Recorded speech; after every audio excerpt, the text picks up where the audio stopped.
Hello, I'm Larry Spring. I have a rather unusual program here for you on this tape. It's going to be about a new model for the atom. The Bohr atom seems to be incapable of describing some of the things that's happening today, and so we'll see if we can't develop something new that will take the place of the Bohr atom. This is a magnet demonstration to simulate what could be taking place in the atom. It's not necessarily exactly what takes place, because I'm using the magnetic fields in place of the electrical fields.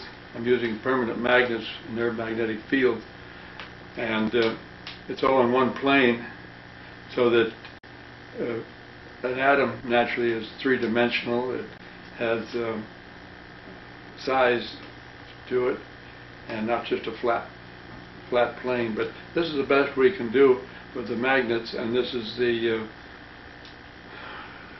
kind of the description that the books use too, because they put all their atom demonstrations on the single plane. So we'll work in that direction. But before we go ahead with it, several things I should bring out, and that is we should visualize the different forces that are available to operating the atom as well as the universe.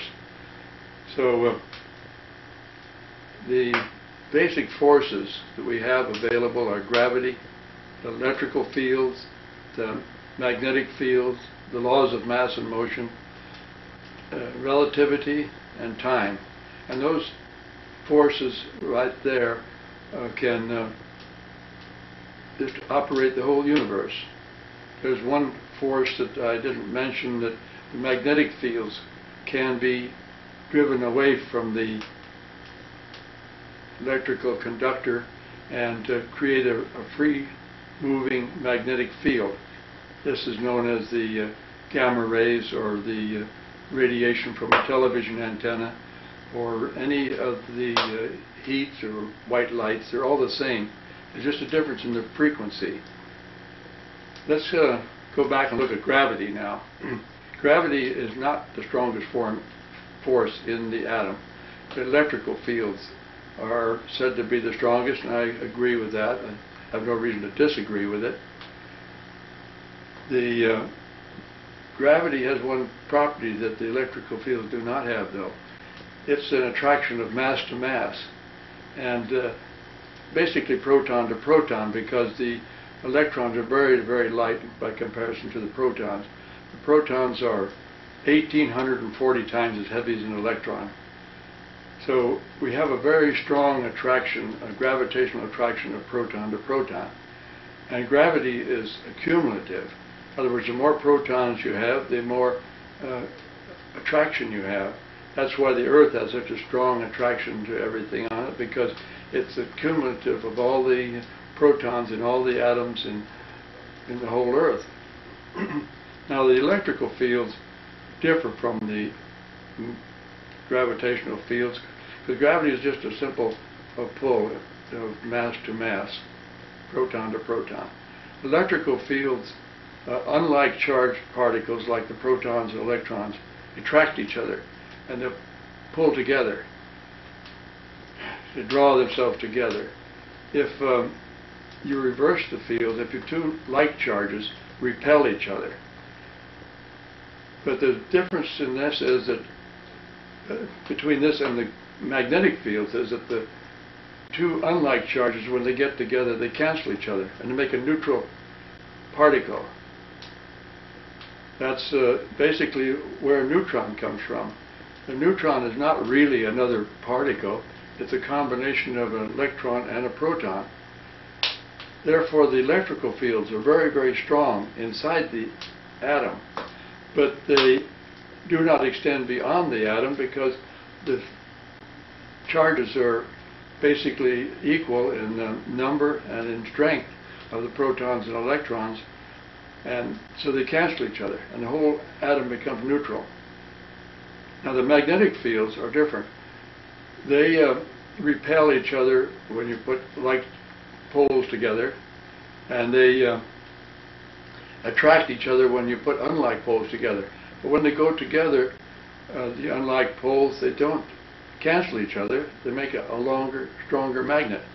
So there's three separate fields, and they cannot, as I see it, and the way the energy is telling me, cannot be combined as one field. Altogether, they operate as a single force. Beyond the magnetic fields and the electrical fields and gravitational fields, we have the laws of mass and motion, which says that if a mass is traveling given some acceleration or traveling at a speed, it'll continue in that one speed and in a direct line or till it's changed by some outside force. So the faster a piece of mass goes, the more momentum it has, the more energy it carries, because it's harder to stop. It's hard to start it out, and it's also hard to stop it. That's why in the cyclotrons they accelerate particles. These are little particles of mass, either electrons or protons, and they accelerate them at high speed around a circular path in a cyclotron, and then they smash them up against a wall or against each other, depending if they're going two different directions. And the amount of energy that they have accumulated, now this motion is also cumulative. The amount of energy they have accumulated is dissipated immediately, and it's a very strong force. Even if the particles are very tiny, it still carries a very strong force. If you were to accelerate a BB, for instance, a little air rifle BB, to the speed of light, it would go so fast it could travel 7 times around the world in a second.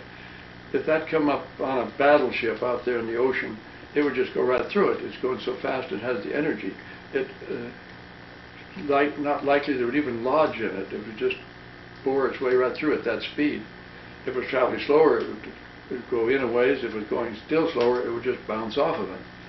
So the laws of mass and motion are very important. Now, in space, they say there's no gravitational fields, but gravity is everywhere, and gravity extends clear across the outer space. The gravitational attraction of the sun keeps the Earth in orbit. The gravitational attraction of the Earth keeps the moon in orbit. The gravitational attraction of the moon actually causes the Earth to orbit the moon to a certain extent. They're actually going in a spiral around each other.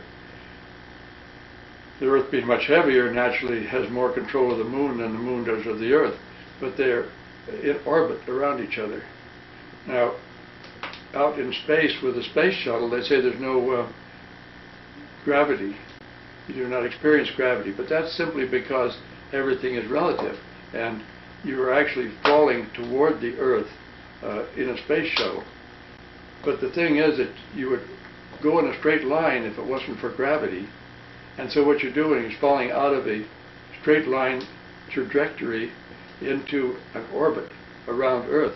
So you're in a free fall, and that is why you do not experience gravity in a space shuttle. The space shuttle is experiencing gravity, is falling from a free direct line into an orbit around Earth. So there's a lot of forces that's working on what we are doing, how the whole Earth operates, and going back to the Bohr atom, the Bohr atom orbits electrons. I mean, this is the theory of it. Orbits electrons to keep the electrons from falling into the nucleus of the atom. It's very, very difficult to keep some charge like an attraction of electrical fields from being attracted to the nucleus, because they'd have to be traveling at a constant speed. Every electron in every atom would have to be circling that nucleus at a constant speed. The atom itself couldn't even expand. If you expanded the the rings or the orbits would be out.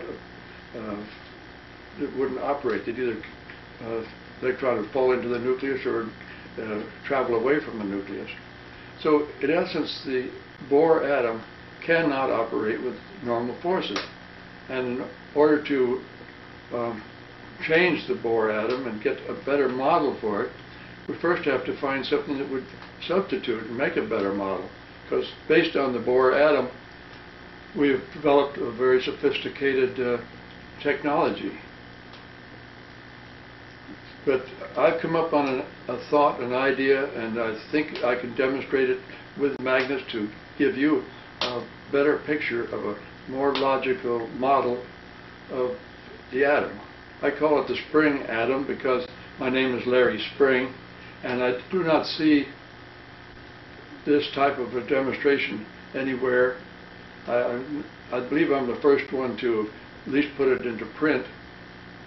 And so that's what this is all about, this here videotape we're making now. It's going to try to demonstrate or give you food for thought, at least for a new atom that can do the things that are necessary for an atom to do. Atoms expand, and before the Bohr atom couldn't expand, so what they thought was that the atom itself, when heat drove it into the sides of a container and made the container expand. Back in 1675, Robert Boyle did some very sophisticated work with expansion of gases, and these end results are still available and still valid today. They still work, and mathematically they're okay. But at that time they didn't know that there was protons and electrons in an atom. So they thought that heat being motion, they could recognize that. Heat and energy are motion, so they figured that the whole atom had to travel and bump against other atoms, bump against the sides of the container, and actually create expansion that way.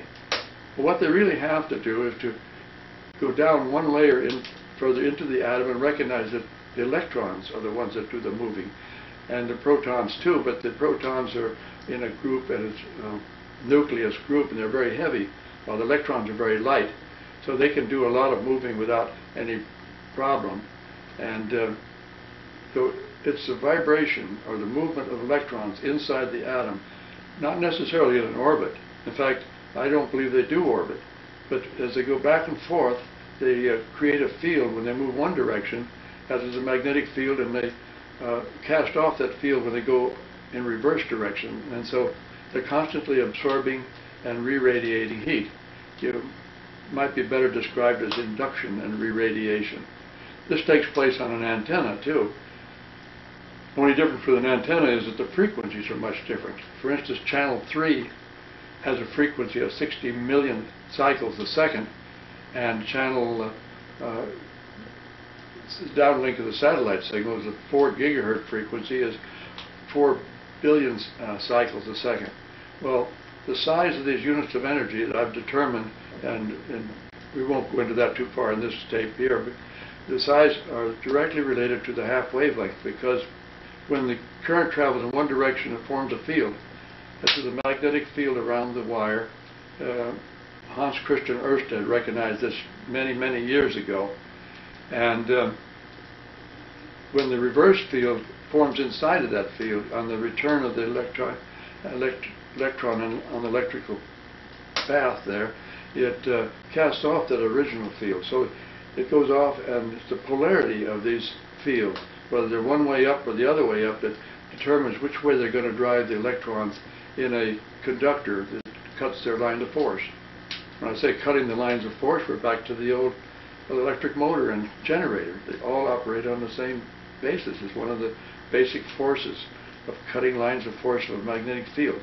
So these free-flying magnetic fields that are cast off from the electron path, radiated from that path, drive electrons in every conductor they cross. And these electrons, when they move, create electrical fields or electrical current that runs to the end of the conductor. If it's a resonant length, it runs to the end of the conductor and then bounces back, and it's in time, if it's the right length, in time with the frequency. It's what they call a resonant length rod. It just has time to get to the end when the thing reverses and sends it back the other way and hits the other end and keeps bouncing back and forth. Well, each time it crosses that rod back and forth, it radiates the field that it formed the first time across. And this is what takes place inside the atom. So then in order for an atom to absorb and radiate heat, these electrons have to be moving back and forth, not orbiting. They recognize in the Bohr atom that an electron has to jump from ring to ring to radiate. Well, actually, they're actually jumping toward the nucleus that way too.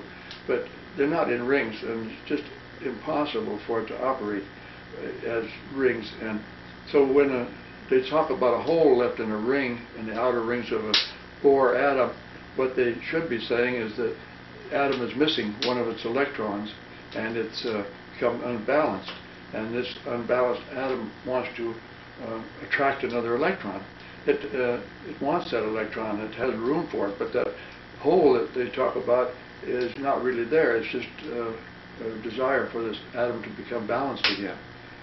If it loses an electron, it becomes a positive ion. And if it gains an extra electron, it's a negative ion. But they always want to keep balanced. Now, when you get into the atomic radiation, now we're unbalancing the nucleus. And like uranium going to kicking off protons and electrons and protons and electrons down to the final product of it, which is lead, you're actually changing the metal, the atom itself, when you start changing the nucleus. And so atomic radiation is expulsion of protons or electrons from the atom itself. And these little particles, especially the protons, when they're driven off at perhaps 20,000 miles a second, they're just like little bullets. They go right through things and make holes in you. And they're lethal. You only can handle so many, and it'll kill you. So atomic radiation is very dangerous. It's like being shot with a very tiny shot from a shotgun. But the electrical electrons can pass through your body if they aren't too many of them at once. They can pass through the body. They pass from atom to atom, and it's a natural electrical current. In fact, your body operates. All of nature operates on very, very minute electrical currents.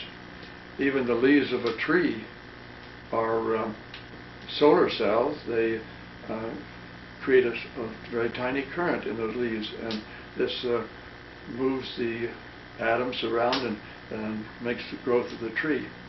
There's another thing about this spring atom that I want to show you too, is that the nucleus is capable of being attracted toward Earth because it's heavier. So inside the atom, the nucleus could go towards the greatest attraction, which would be the Earth. And consequently, the atom knows which way is up that way. And I believe that's why trees and all these things know which way to grow up. There at the Exploratorium in San Francisco, I saw plants growing on a rotating disc, and that disc was constantly rotating, and the plants grew toward the middle. In other words, centrifugal force was throwing the nucleus of the atoms in an outward direction, and if the gravitational pull and the centrifugal force were equal strength, the plant would grow at a 45-degree angle toward the middle. So we have a whole series of forces, and I think that we'll demonstrate these with this magnet demonstration and see what you think about it. It's a food for thought. It's something that I believe could be much better model than the Bohr atom. In fact, they've had lots of doubts about the Bohr atom. They go into the Heisenberg uncertainty principle and things like that of where the location of the electrons. So people have been thinking along this line, but I do not believe anybody has recognized that when the proton and electron get together and the electrons are pulled into the nucleus of protons. They form a neutron around the outer edge of the nucleus, and they won't allow any of the other electrons to get in. But this will all be demonstrated magnetically, so we'll proceed with that magnetic demonstration in just a moment.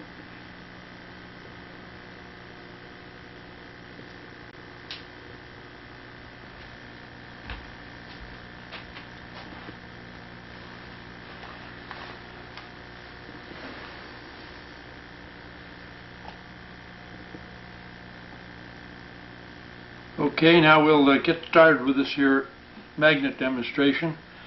This is the voice of Larry Spring. The date is June 6th, 1993.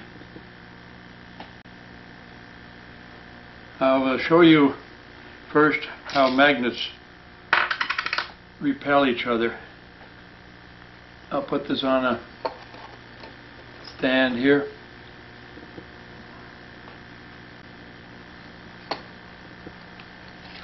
If I reverse these magnets one after the other, they repel each other, and there's a magnetic field between those magnets, but there's something there, but still it's transparent. You can see through there. I'm sure you can see my hand through the magnets. You can see right through the magnetic fields, and yet they repel each other. And like I say, the field is something more than just a nothing. If you put them sideways, they repel each other uniformly and equally sideways, so that again you can see through them. So anyway, you recognize then that magnetic fields can outdo gravity. They're stronger than gravity, and yet gravity is the strongest force because it's cumulative, but the magnetic fields up to a certain distance are stronger than gravity. And you can tell the weight. They're also flexible. You can see they bounce, so the magnetic fields are flexible. So that's what we're dealing with magnetic fields. And these are the magnetic fields around a permanent magnet. The radiated magnetic field is a different thing. It's cast off from an electromagnet, and it depends on the frequency and the length of time it has to grow. Now this little radiated magnetic field is the size of the 4 gigahertz frequency. In other words, the diameter of this is half the length it can travel in 1/4 billionth of a second. That is at the speed of light. So it gives a certain definite size to it, but it has to come 1.5 inches and then go back 1.5 inches to form the reverse field. So the reverse field is just invert the field, and you get the reverse field. So it drives the electrons in the conductors that it cuts across. This, say, was a conductor. It drives electrons one way if the field is in one direction. It drives it the opposite way if it's in the other direction. The lines of force are with the conductor. It just goes right past it. It does not cut the lines of force, so it just goes right on past. Anyway, I was just thinking that every frequency then has its own size of units of radiated energy, totally dependent on the length of time it has to grow at the speed of light.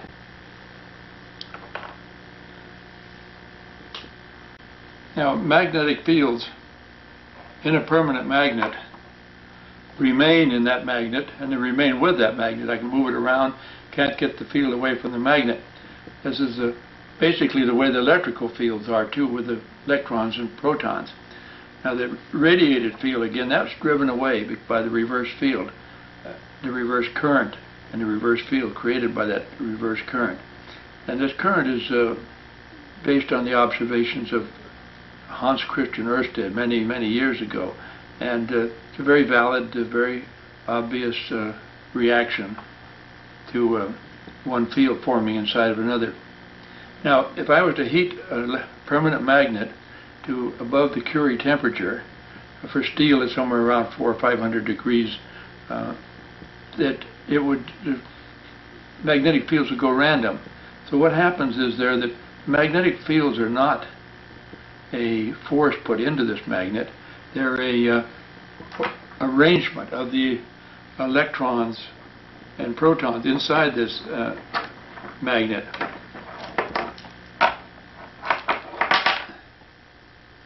If I take a magnet and try to put them together this way, they repel each other. They just won't go together. If I turn them over, they go together quickly. So it makes a longer, stronger magnet. If I were doing that with electrical electrons and protons, with electrical fields involved, when they went together, they'd neutralize each other, make a neutral particle, and a neutron in effect. And when there's the same number of electrons and protons are in an atom, the whole atom becomes neutral. That's why the electromagnetic fields, the radiated magnetic fields, cannot drive a neutral atom. That's why in saying that the heat drives atoms and expands because of the momentum of these atoms, that's incorrect. And that was done many years ago and never was redefined. I'm sure most people know this, but they aren't thinking from that point of view. That's the way they learn it, and they just accept these learnings without really questioning them. It's just a matter of updating the information and then what we have available today. If you have if the fields in the magnet go random by heating or whatever form, they're undetectable. I remember I went up to and got some ore that looked like iron ore, and I tried to test it with a compass, and the compass wouldn't be affected by this iron ore at all. And so I run a magnet across it, and then it oriented the protons and electrons in the atoms in the iron ore, and then it would attract the compass. So random magnetic fields are relatively undetectable. Only when you organize the atoms and their electrons and protons in those atoms that the magnetic fields become detectable.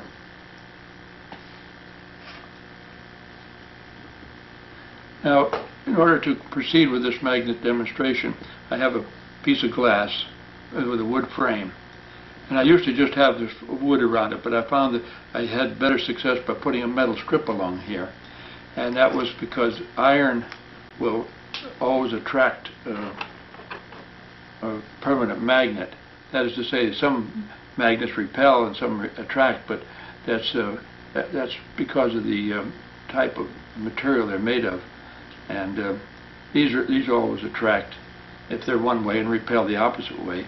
But if I put some magnets along this here, they'll just remain along there. Before we do that, let's put a couple of magnets in here. I'll put one side up and one the other way up, and they go right together. Basically, that's if one was an electron, one a proton, that would be a neutron. Although magnetic fields are not quite the same as electrical fields, they'd still be a representative of a neutron. If I took some iron, put it out here, a little iron washer, and put these magnets up to it, they would draw it to the iron. And if I keep adding magnets, eventually I'll get too many in there, and I'll cause an upset in the balance there, and they'll reject them. That's basically what happens with atomic radiation. The nucleus is overbalanced, and it ejects the excess. That's a pretty good demonstration of how nucleus can eject a particle. These particles, when they're ejected, they're supposed to travel, some of them as fast as 20,000 miles a second. So they're pretty, have a lot of speed to them, a lot of momentum, a lot of punch when they get there. They really can drive holes through things. And they are little particles. The proton is a particle. electron's a particle too, but it works a little different than a proton. If I had another one out here, this doesn't work too well. I'm just going to show you what could happen. If I make another little atom nucleus up here, and then if I was to make this go in just right, the right speed and all, one of these would be ejected, they would and could unbalance that nucleus and cause it to eject particles. It didn't do it, but you see one hit the other, and it's not that easy to do. But this is basically what takes place in atomic radiation, where one particle will drive another nucleus apart, and that get a chain reaction going. And when nucleuses are changed, you actually have a change in the metal itself. For instance, uranium, as I said earlier, uranium would go from one metal to another until they finally ended up as lead, and by the time it gets down to lead, it's stable and it doesn't eject particles anymore.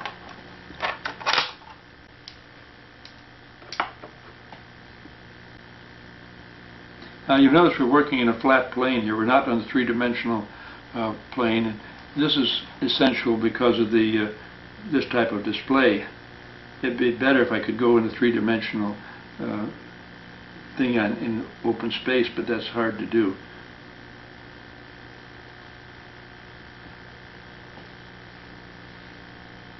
In order to, I didn't go far enough with my description of this. This is a wood frame, has glass in the bottom, metal strip along it. In order to make these here magnets very lively, I put on what I know these little glass beads. They're actually little glass orbs, and I have some on there already. You saw the magnets were moving rapidly. I put these little glass orbs on, and these are the ones that they use in the reflecting paint on the highways to cause your headlights to reflect right back to you when you're driving. So they're using night-lighted signs or in striping of the highway. And I got these beads from the highway department. They were kind enough to give me a few, and I've been using them. You can get them from art supplies too. Anyway, somebody called these, in fact it was Tom Brown, Borderland Science, he called that a dry lubricant, and that's basically what it is. It's like trying to walk on a floor, a steel floor that was full of steel ball bearings. You probably couldn't stand up on it. So the friction is practically nil on this glass here. Things move very, very readily on it.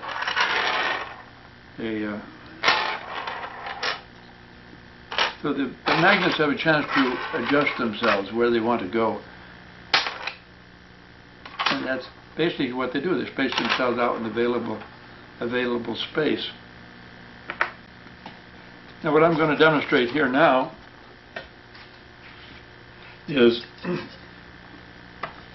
a way of recognizing how electrical currents operate.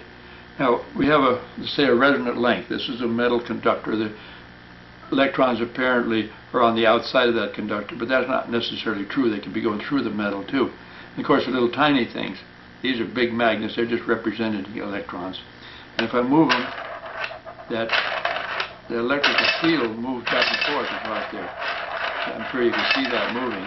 And that electrical field is the current that we're concerned with, what moves electrons and transfers itself from electron to electron, from atom to atom, down the wire. And it travels very rapidly. It travels close to the speed of light. In fact, in bare wire, it'll travel about 95% the speed of light. But it's that movement, that relay of energy going from one to the next that is electrical current. Now, if you had a pool table and you had these pool balls or billiard balls on the pool table, and you had them all lined up and you hit one ball, it would do the same thing, only one ball would actually make physical contact with the next ball and the next and the next and the next, and it goes very rapidly through this line of balls. The last ball would take off because it has nothing to hit and come back on. for every action there's an equal and opposite reaction, and so if it hits the same size of a ball, it'll just come right back to where it was. It looks like it stopped dead, but it isn't. It just went there and come back. It may be a very tiny movement, but it's the energy that moved from one ball to the next is what we're concerned with, not necessarily the movement of the ball. Audio travels through air that way. Voice and sound travel through air by moving of bumping of molecule to molecule. These don't actually bump. The fields bump. So electrons basically do not bump one another. They bump their fields against each other, and that field movement is what's the electrical current. Now, if I put a insulator in here, I'll show you what takes place with AC current. But let me go a little bit further. This is AC. We use the same electrons over and over and over again. DC is a circuit, and so the electrons are moved around in some circuit. And I'll show you that a little later on. But I'll show you how AC can go through a capacitor. Now we have an insulator there. The electrons can't pass that. You can recognize that. And yet the current goes through. You see the current? It's moving those electrons on the far side there. So it's a matter of the fields affecting beyond the capacitor. I think that pretty well takes care of this particular demonstration. There's one thing further, though, I should say, is that if it's a certain length, you can see that that movement. I've got to get a few more beads down there. They got kind of worn out there. See, if it's a certain length, it takes a certain length of time for that to happen. And so, if it's a resonant, if I move this each time that comes back, I get a resonance. That's a resonant movement. If that was longer, I'd have to move it slower because it would travel farther before it come back. So I'll remove the glass. I'll pick up the magnets, and we'll put in a metal ring. And I can show you what DC current, how DC current operates.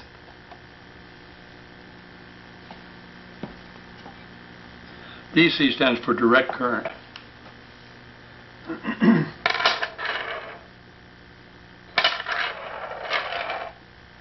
They also kind of arrange themselves in their own spacing out there.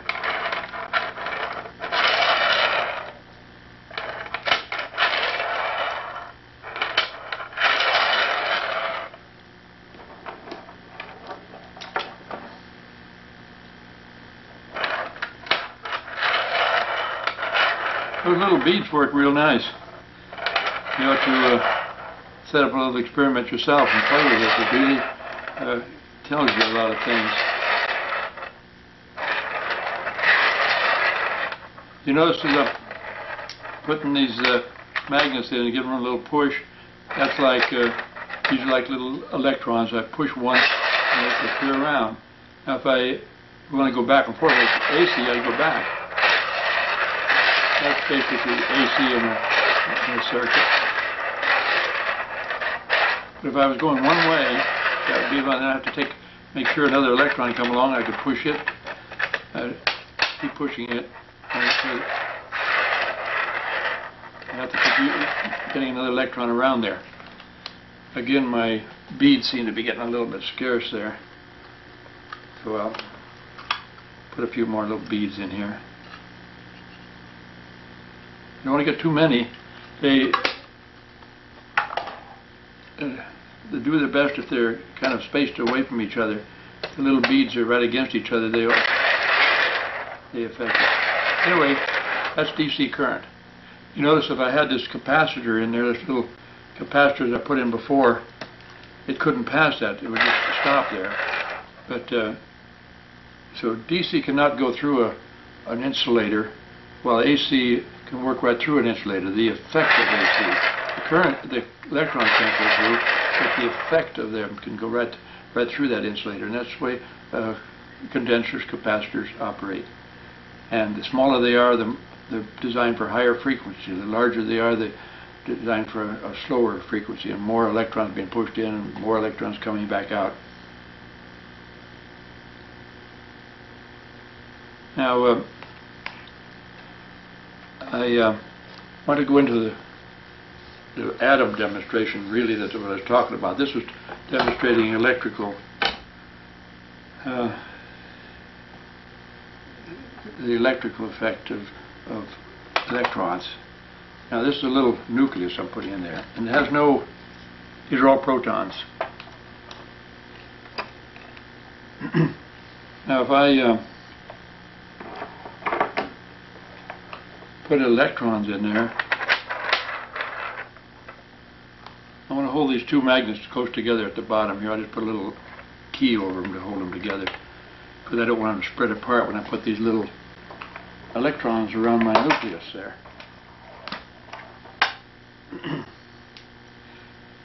As I was saying, in the Bohr atom, they say that the electrons orbit around there. And that is almost impossibility, and I'll show you why as we go along a little further here. I lost track of that one. I'll have to get him back.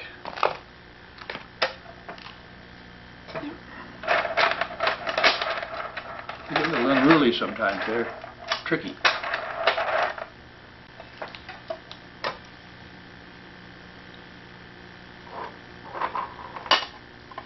Okay, I can hold him steady with that magnet.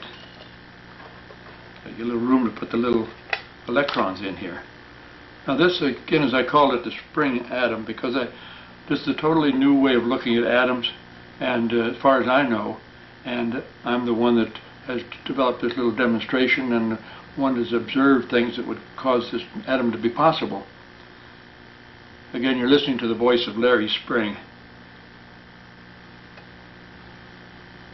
So I'll put an electron in. Now what I'll try to do is orbit that electron, but we'll see we'll have a lot of trouble orbiting it. And we'll see how far we can get it to go around. It went straight to the nucleus. It didn't even make an orbit of any kind. Try another one. That went a couple of bounces and went and locked into the nucleus. What we're doing is making, combining electrons with the protons in that nucleus, creating neutrons. The electron-proton combination creates a neutron. And the neutron makes a barrier, which you'll see a little later on here. See, that one didn't even make one orbit, but it went about 3/4 of the way around and locked into the nucleus. I'm just putting them down next to these other magnets. It's repulsion of these magnets that causes them to fly around there. See how fast they go into the nucleus? There's no way in, it's impossible, I will say no way in this world to have all the electrons orbiting all the nucleus and all the atoms of the Earth without some of them getting locked into the nucleus. So the laws of mass and motion just don't apply to atoms. Okay, now that's all these neutrons have formed. That's as many as it'll hold. Now, the electrons, you see, were the lightest of the particles. They only are 1/500th of the weight of the protons, and so the protons being heavy, and there's accumulation of gravity there because of a whole lot of protons, they pull to the center. And so actually the strong force that they speak about in atoms is gravity. It's not necessarily a gravity of one proton, but it's the accumulative gravitational pull of a whole group of protons. If you had an atom made of 10 protons and 10 electrons and 10 neutrons, the total atom would weigh a certain amount, but you'd have 10 times as much weight in the nucleus with the protons alone, because it's accumulative, and by the time you put the neutrons on there, you'd have that much more. So you'd have 100. You have 200 times as much weight in the neutrons there. If you had, let's say that, go across that again. If you had 10 protons and 10 electrons, and then 10 neutrons were attached to it, and each proton was 1,840 times as heavy as an electron, you'd have a tremendous weight in the nucleus as related to any one electron. That's why the nucleus is so hard to move. The electrons are very, very light. Anything that passes there that affects them will move them readily, and that's why the electrons do all the moving. That's why the electrical current is created by the electrons and not the protons. If I were to, well, I'll try one more here before I get carried away. It couldn't go into the nucleus. Try another one. Lost track of control of my magnets down here.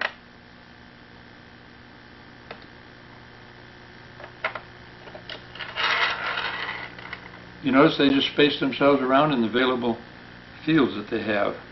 They can't get in.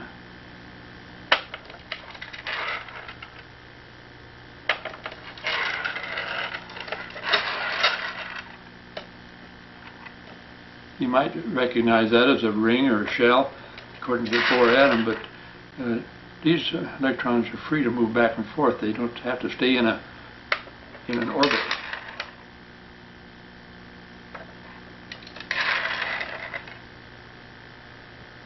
And you notice there's no more going in.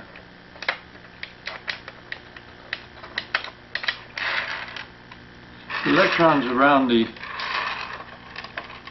perimeter here, they represent the electrons in the neighboring atoms. So they're under control of the nucleus of the other atoms. This little group is controlling its own. I'll take this one magnet out of the way so that you can see that they are really free to adjust themselves to the space that's available.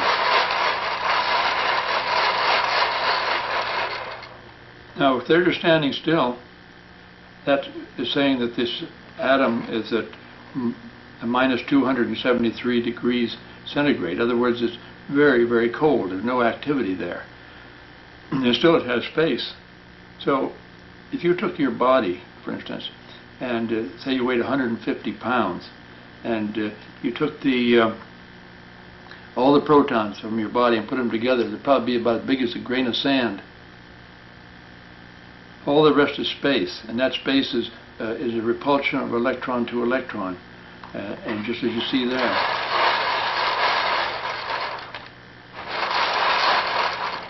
Now, if I move electrons in there, I can move them several ways. You saw me pushing this around and letting the electron fields of repulsion move the electrons around. And if I move them back and forth, you see AC current. If I move them in one direction, it's DC current. But you can also move electrons with magnetic fields. And the magnetic field of the 4 gigahertz frequency, the radiated field that travels through space, is not traveling from atom to atom. It's not moving atoms. It's not like sound. It's not moving electrons. It's just traveling from the sun to Earth as a pure magnetic field. They call it electromagnetic field, but that's not correct, and that's not what the energy is telling me. The energy tells me this is a pure magnetic field, just like you find between two magnets. If you had two magnets like this here, one above the other, yeah, it would be a pure magnetic field in there. There's here a magnetic field. There's no electrical field in those magnets. But yet, when something cuts across the lines of force of those fields, it creates a current in the conductor. In other words, the field drives electrons in the conductor. So you take a field like this, the 4 gigahertz frequency, that's the size of a ping pong ball. It's 1.5 inches in diameter. And why that is 1.5 inches in diameter is that in 1/4 of a second, running on a wire, electrical current can go 3 inches. But in order to come back, it's alternating current, it has to go there and come back. So it goes 1.5 inches, comes back 1.5 inches, and it forms this size of fields. And they radiate from the center out. And when they arrive at a satellite dish, they have to be in spherical shape to ever get to the focal point. So it's a very definite thing that the fields are spherical in shape. You can't read this. You can't even read the size of a unit of energy. They don't tell you this in physics books. But by recognizing what happens on antennas, you can see that the current goes one way, forms a field, comes back and forms another field, and each one is directly related to the frequency and the length of time it has to run on this conductor. So channel 3, for instance, has a wavelength of 16 feet, and the half wavelength would be 8 feet. So the units of energy are coming off 8 feet in diameter, and they'll bounce on rough ground and bounce very accurately. This little one here wouldn't bounce very good on rough ground, but it would bounce off of a sandpaper. But light will not bounce off of sandpaper. It's scattered from sandpaper. You have to have a mirror finish for it to bounce accurately. So there very definitely are magnetic fields. They very definitely are spherical in shape, and they very definitely half wavelength in diameter. And these are things that the energy has told me, and I put them down in books. And you won't find these anyplace else except in my books that I've ever known. But it's something that they just haven't updated. The reason they haven't updated that is because they do everything mathematically. They don't have to know what the fields look like. That's why we've been so successful. Mathematically we've been successful. Physically, they're way behind in their way of observing what physical fields look like. Anyway, this here type of demonstration and what I'm doing, I'm sure will bring this material up to date. And it's been a big challenge to me to bring these things out. Now, if you were to put heat in here, now this is, again, like I say, it's 273 degrees centigrade. It's just sitting there, it's cold. And if you put heat in, then heat being is one of the electromagnetic energies. I say electromagnetic, I'm talking about magnetic radiated fields, but I call it electromagnetic because there is an interaction between the electrical field and the magnetic field in the conductor when the magnetic field crosses the conductor. So let's run a magnetic field across here and see what happens. You see, you get activity in there immediately. So this is what the fields are doing. Those little electrons move out 90 degrees to the direction the travel is here. They get away from it the shortest distance they can, and then they come back. When they move out, they form a field. When they come back, they kick that field off, and it radiates on out. So the energy that it took to move this field through there, it forms a new field, and that radiates out. When something is getting hotter, it's because it's receiving more energy than it's radiating. When it's getting colder, it radiates out more energy than it receives. That's why something out in outer space, the energy is so spaced out and so in big an area that it's just taken up in space. It has lots of room to travel out there, and so it doesn't give back as much as it radiates out. The Earth radiates out heat into space. If it wasn't for the sun constantly replacing that heat, we'd be cold real quick. It would just everything would freeze stiff. Anyway, heat then is one of the magnetic energies. It'll drive the protons one way and the electrons the opposite way. So heat does not drive a neutral atom. It drives the electrons in that atom. And the laws of mass and motion do not apply to heat. It's electromagnetic fields that apply to heat. And that's something that they're going to have to take a good look at. But until they built a new model for an atom, they couldn't even expand the Bohr atom. If you expanded the atom, it would change the size of the rings and the orbits, and so you had to keep the atom at a certain size if you're going to use that as a model. Well, this here could get any size. If the more activity, the bigger it would be. The only reason that it's confined in here because you have these this ring and these other electrons from the neighboring atoms. But if they were all being activated, the whole thing would expand. The atoms would expand, and the photons of light are a half wavelength would be about 1/100,000th of an inch, and for the blue light would be about 1/120,000th of an inch.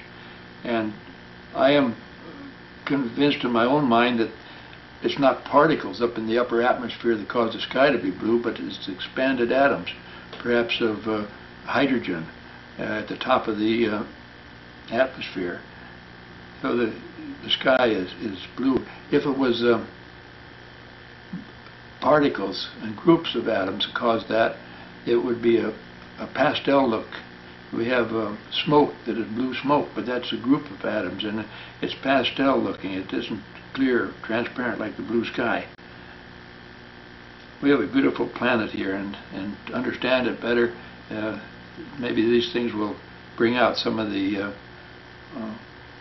functions of why things are what they are. The colors in the leaves and things like that are all dependent on the size of the field and the reflection surface that matches that size. But that's kind of another part of the story, and we won't go into that at this point.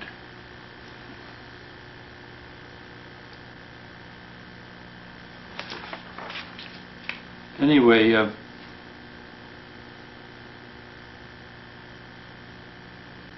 if we took these atoms, I should say we took these electrons and protons, put them all together, they would be all neutrons. And if they were all neutrons, there'd be no electron movement, and so they couldn't absorb or radiate heat. They would be basically, if they're all neutrons, basically a neutron star. So at this point, I think I'll just make a neutron star out of this here. The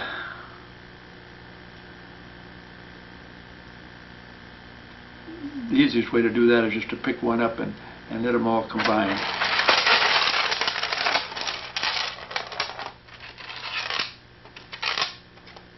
There's no more space. They're all locked together. Fact of the matter is, they couldn't even absorb or radiate heat because there's no movement of electrons. And if you took the Earth, for instance, and combined all the protons and electrons, got rid of all the heat, well, the heat would have to leave very rapidly and violently if all the neutrons and electrons went together and just locked together to a very tiny thing. The Earth would be somewhere around maybe 0.8 of a mile in diameter, and all the volume in there that was created by the activity of heat would all have to be dissipated into space. But when you got through with that, you'd have a very dense neutron star, which has all the original gravitational attraction. None of the heat would have space in there for the heat. It'd have to leave, and all the electrical fields of repulsion would all collapse to nothing. So there would be no space in there. Now, if that there neutron star was out there in space and going in the same orbit it did before, because it lost none of the gravitational attraction, none of the weight would all be there. It would continue in the same orbit, but it would be so tiny you probably wouldn't recognize it as a piece of mass out there, and you'd think it was a black hole with a tremendous gravitational pull. The original gravitational pull of the whole Earth would be in some little area of maybe 0.8 of a mile across. Now, if they all locked in together that way, and if you stop to think about it, the electrons would probably be sticking on the outside of the neutrons, and if you get fields like white light or X-rays or ultraviolet would hit those neutrons, they could probably drive off an electron. And if they drove an electron away from the proton, it would actually be tearing the neutron apart, what you'd be doing, and this little electron, as long as it had heat, would keep bouncing back and forth toward the proton and away from it. And if you continue to add enough heat, you could probably reverse the whole process and get the neutron star back into having a hydrogen atmosphere. And that hydrogen atmosphere is the basis for all the rest of them. It depends on how they combine. So the whole process could reverse itself by the photoelectric effect. That kind of concludes what I had to say on this, and so we'll continue at another time on some other subjects. But this is just food for thought, and I hope that it does give you some chance to think about it.